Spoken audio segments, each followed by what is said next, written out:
Where is God when hard times hit? When we pick up the story of Elijah in 1 Kings chapter 19, we find that the entire nation of Israel had backslidden from God. Ahab, their king, and his wife Jezebel had led the nation into idolatry. God had promised that if Israel forsook him, he would shut up the heavens and there would be no rain. But God didn't fulfill that promise immediately. Year after year, rainy season after rainy season, those thunderclouds rolled in. The heavens gave their rain, and the earth produced its crops. The heavens remained open until Elijah prayed. That's when the rain stopped, and the result was a 3.5-year drought. During this time, Elijah was taken care of supernaturally. First, as he stayed by the brook Kerith, where ravens came and fed him, and then in a city called Zarephath, where a widow sustained him through miraculous means. After a long period of time, God said, "Now go reveal yourself to Ahab." So Elijah went to King Ahab, who accused him of being Israel's problem. But Elijah responded by saying, "No, you're the problem, king." This confrontation brought about a showdown on Mount Carmel between Elijah and the false prophets of Baal. All of Israel gathered together to see this contest. Elijah challenged the prophets of Baal to call out to their God as he called out to the living God. Whichever one answered by fire, that would be the God they would serve. Well, the prophets of Baal did everything they could to get their God to send fire from heaven. Throughout the day, they cut themselves with knives, they cried, they prayed, they did everything they could think of, yet nothing happened. Elijah just stood to the side and mocked them. It's really quite funny if you read some of the things he said.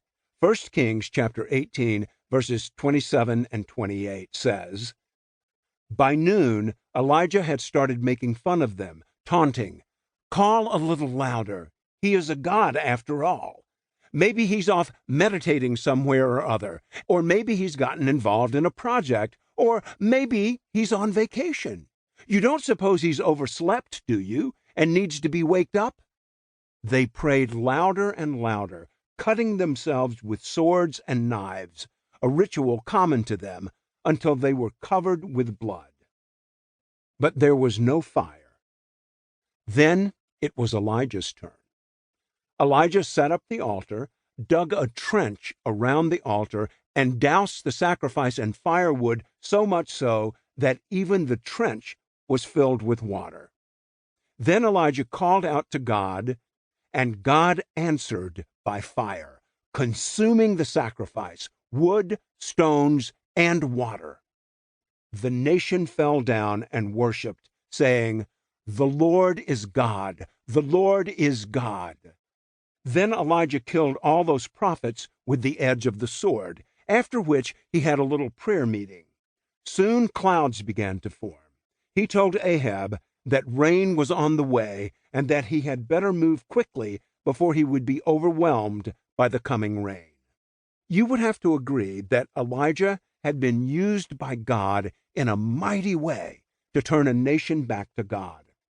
He used him to shut up the heavens and then to open the heavens miraculously. He used Elijah to defeat the false prophets and to bring the nation of Israel back to worshiping God. Elijah had been the tip of the spear to cause all these things to come to pass. Life was one victory after another. Then we come to 1 Kings chapter 19, verses 1 through 19. And here is what we learn.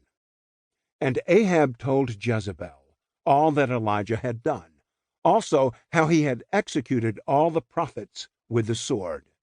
Then Jezebel sent a messenger to Elijah, saying, 'So let the gods do to me, and more also, if I do not make your life as the life of one of them by tomorrow, about this time.'